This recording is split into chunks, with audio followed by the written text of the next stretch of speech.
Hey guys, like this first channel, subscribe, hit that notification bell, and hit the like button, and so we can get right into the video. Wait, right into the so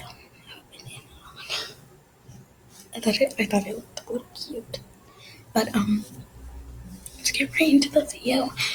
So we're gonna be watching Anasoff, the mom who poisoned her own son. Poor boy. At the hospital. She's crazy. Anyway, so let's unpause the video, get right into it.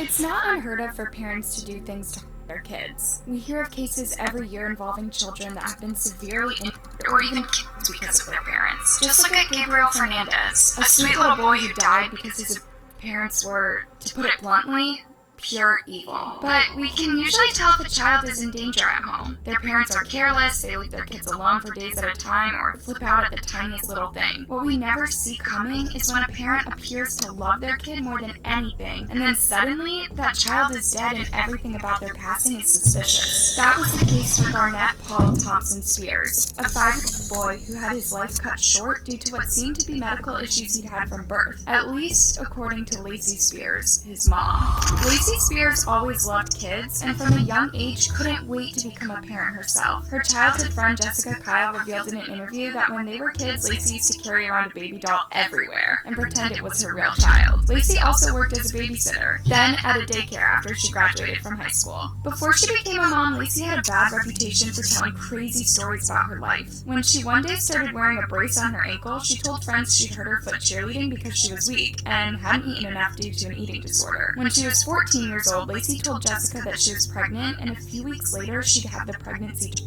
She was confronted by another girl who told her she couldn't have had the termination at the hospital she mentioned because it didn't perform that service and it had been closed for years. Lacey changed her story and said she'd actually went to Florida to have it done. Over the years, people would come and go from Lacey's life. She was said to be quiet but nice enough and always available to watch someone's kids for them. However, once the unrealistic stories started again, they would start to distance themselves from her. This happened a lot with people she babysat for. More than once, Lacey would post photos of the kids she looked after on her own social media, claiming that they were her children. Understandably, when the real parents found out about this, Lacey was not allowed to watch their kids anymore. That would definitely creep me out. Lacey even found ways to add drama to her life when she became pregnant. Lacey had been having a casual relationship with a man named Chris Hill for a couple of months, and when she announced she was pregnant, he wanted to do the right thing. The two talked about marriage and even bought books full of memes as they started to plan what their life with a baby would look like. Then suddenly, out of nowhere,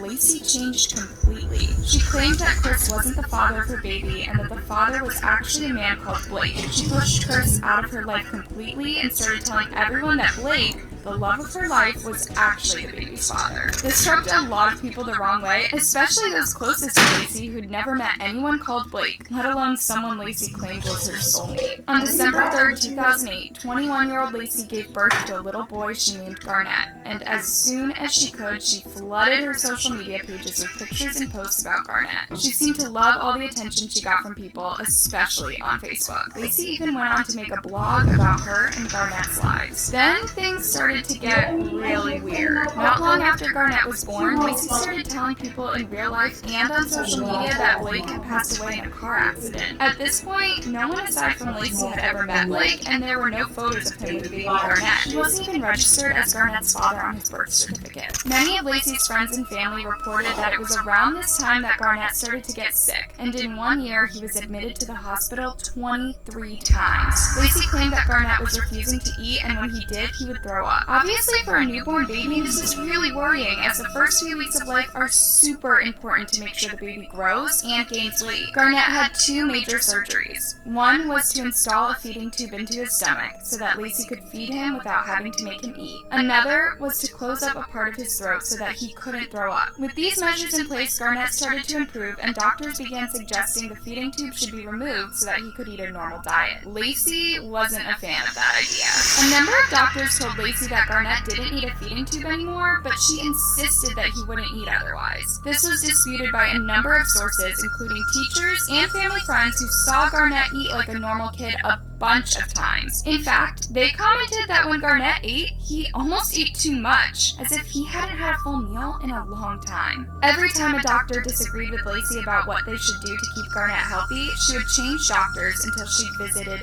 everyone in her town. After that, she started moving around. Lacey moved from her hometown of Decatur, Alabama to Clearwater in Florida, where she and Garnett lived with Lacey's grandmother. However, this didn't last long. Lacey's new friends in Florida started to get suspicious of Lacey when they witnessed Garnett eating food like a normal kid, despite Lacey insisting that he couldn't keep food down and had to have nutrients through his feeding tube. After Florida, she moved to a commune in New York called the Fellowship Community. The community focused on living holistically, which meant eating a lot of organic food and working in nature. For a couple of years, they seemed to be doing really well here, and from Lacey's blog posts, it looks like they were enjoying life for the first time. Of course, this didn't last forever. Garnett continued to visit doctors often for treatment. Lacey claimed he was suffering from Crohn's and celiac disease, fevers, seizures, anything you could name. After a while, as they always do, medical professionals started to get suspicious because this boy, who was apparently so sick, always seemed totally fine whenever they saw him. Lacey knew she had to do something to make them believe Garnett was truly sick.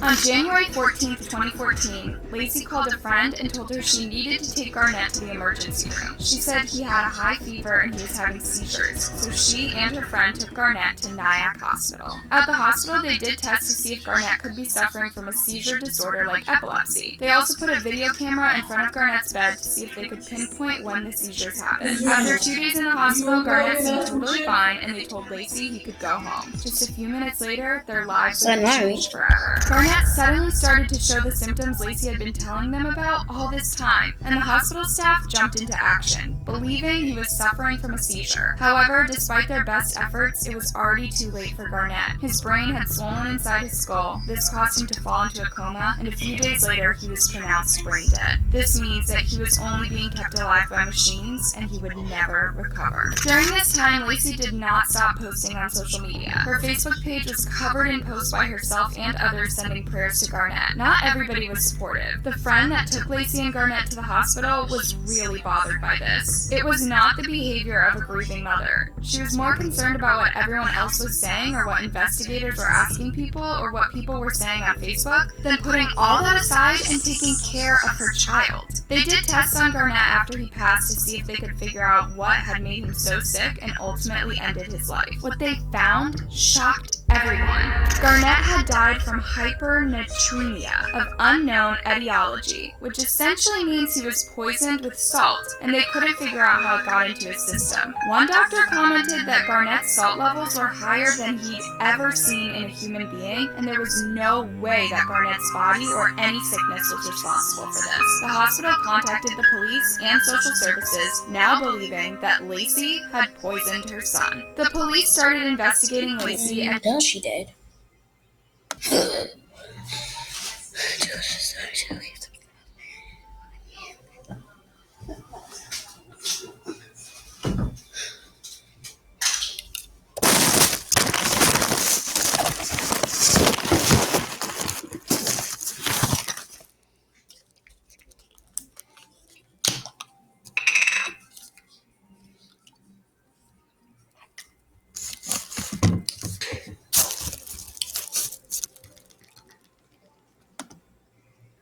and it wasn't hard to gather evidence against her. First of all, there was Garnett's medical history. A bunch of his old doctors testified that they thought Lacey's insistence on certain treatments for Garnett was suspicious, and more than once they documented that Garnett's salt levels were too high. When they searched Lacey's apartment, they found 2 open containers of salt in her kitchen, and a neighbor later came forward and confessed that they'd hidden a bag from the feeding tube that contained a high level of salt at Lacey's request. One of the most damning pieces of evidence by far was the tape from the camera that had been used to monitor Garnett. Just after Lacey was told Garnett was well enough to go home, the video shows her hiding feeding equipment and a white bag in her jacket. Then she takes Garnett into the bathroom with his feeding tube, and when they come back into the room, he starts to have seizures right away. After 2 months of investigation, Garnett's death was officially ruled as a homicide, and Lacey was arrested. Lacey was diagnosed with Munchausen syndrome by proxy, a mental illness in which a caregiver makes up or causes illness or injury in a person under their care, such as a child, an elderly adult, or a person who has a disability. No one is sure what caused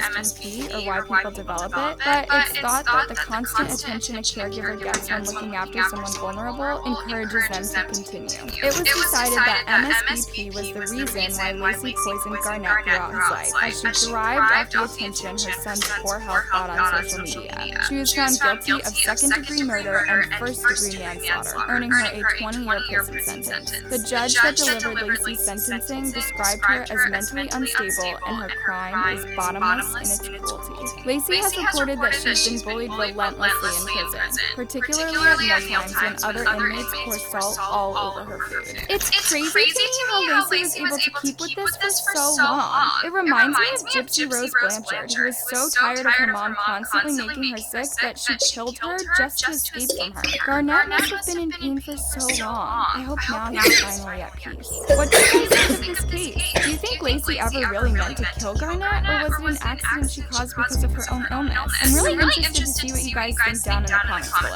Bye!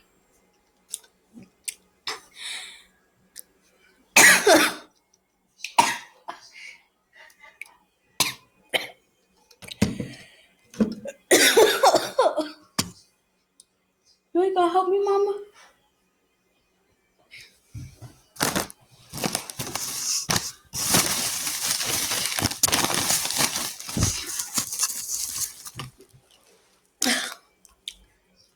And no.